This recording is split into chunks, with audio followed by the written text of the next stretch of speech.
India में अगर commentary की बात हो और सुनील तनेजा का नाम ना आए, ऐसा कैसे हो सकता है? एंड डीपीएल की बात हो और सुनील तनेजा का नाम ना आए, ये भी नहीं हो सकता. So it's our pleasure Sunil that you took out time to talk to us. Always a pleasure Preeti. And EDR की टीम की तरफ से most welcome on our page. मैं आपसे ये जानना चाहती हूँ, ये डीपीएल का दूसरा सीजन है, आपके लिए भी डीपीएल में कमेंट्री करते हुए दूसरा सीजन है. इस लीग के बारे में व्हाट आर योर थॉट्स? यार ऑनेस्टली स्पीकिंग, जब मैंने सीजन 1 डीपीएल देखा, कमेंट्री की, उसके बाद यही डीपीएल से निकल के जो कई सारे स्टार्स जो बाद में आईपीएल में खेले, वहां भी कमेंट्री की, आप भी उसका हिस्सा रही हैं. I felt so honoured. अब उसमें एक चलो पर्सनल कनेक्शन भी है कि प्रियांश आर्या मेरी अपनी टीम पंजाब में खेला और बहुत बढ़िया खेला.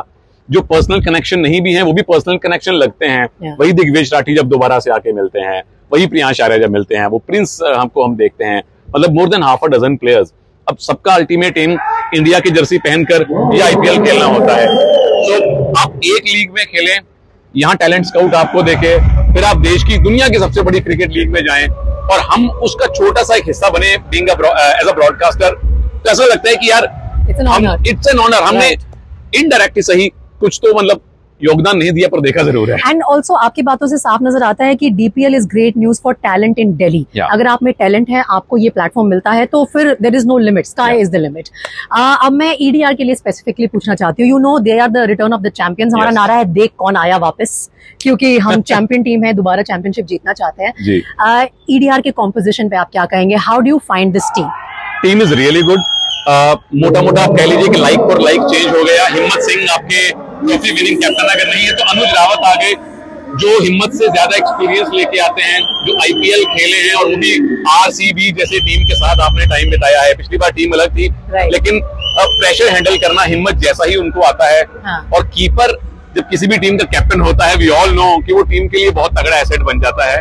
हाँ जी, 101%. अनुज रावत तो मुझे याद है 2 सीजन पहले आरसीबी के लिए अच्छे खासे मैचेस भी उन्होंने खेले थे. और वहां अपना टैलेंट दिखाया था. और यहाँ तकरीबन हर टॉस में या प्रेजेंटेशन में उनसे मुलाकात होती है, उनके मैचेस हम देख रहे हैं.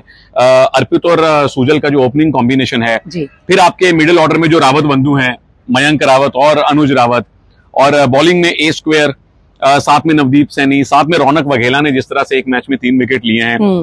तो मुझे मिसिंग पीस कुछ भी नहीं लग रहा. कोई एक खराब दिन हो, एक बॉलर नहीं चला, एक बैट्समैन नहीं चला, बात अलग है, लेकिन ये टीम वैसी ही है जैसी पिछले सीजन में थी. पिछली बार अगर चैंपियन बने हैं तो इस बार चैंपियन बनने के इंग्रेडिएंट आपके पास सारे के सारे हैं. बस अब तड़का लगना बाकी है. And I am so impressed. आपको हमारी पूरी टीम याद है.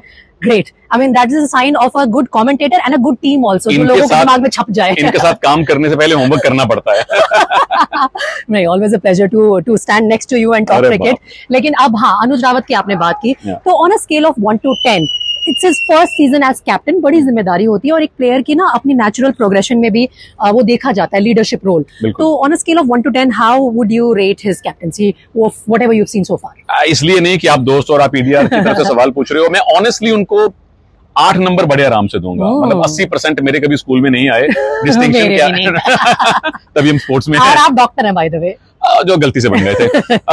सो बट ऑनेस्टली स्पीकिंग मुझे अनुज बड़े पसंद है. मतलब तब से, जब से मैं उनको डीपीएल में नहीं देख रहा हूँ, आईपीएल में देख रहा हूँ, और यहाँ चूंकि उनकी कैप्टनसी देखते हैं, उनसे बात करते हैं प्री मैच, पोस्ट मैच, ठंडा दिमाग है. ठंडा दिमाग है. चलो, एक तो वैसे भी बैकग्राउंड पहाड़ी है तो ठंडा है, वो एक अलग चीज है. फिर आप दूसरी लीग्स खेल कर आए हैं. कुछ लोगों में कुदरती तौर पे प्रीति लीडरशिप क्वालिटीज होती हैं या नहीं होती हैं, अनुज में है. और ऊपर से विकेट कीपर हैं.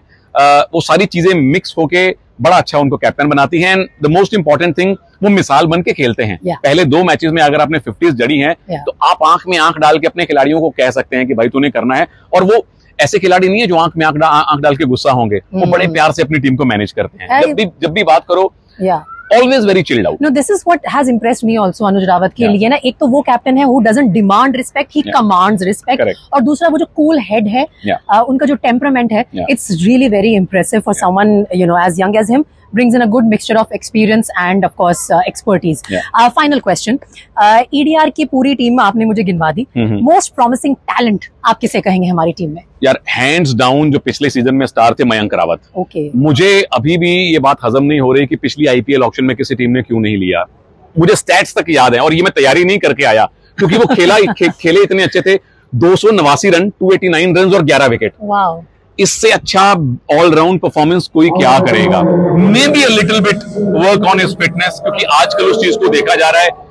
मयंक रावत अगली आईपीएल में होने चाहिए। रौनक वघेला जैसे बॉलिंग कर रहे हैं, मयंक रावत तो 100% जाने चाहिए अगली आईपीएल में। Perfect perfect, thank you so much Sunil.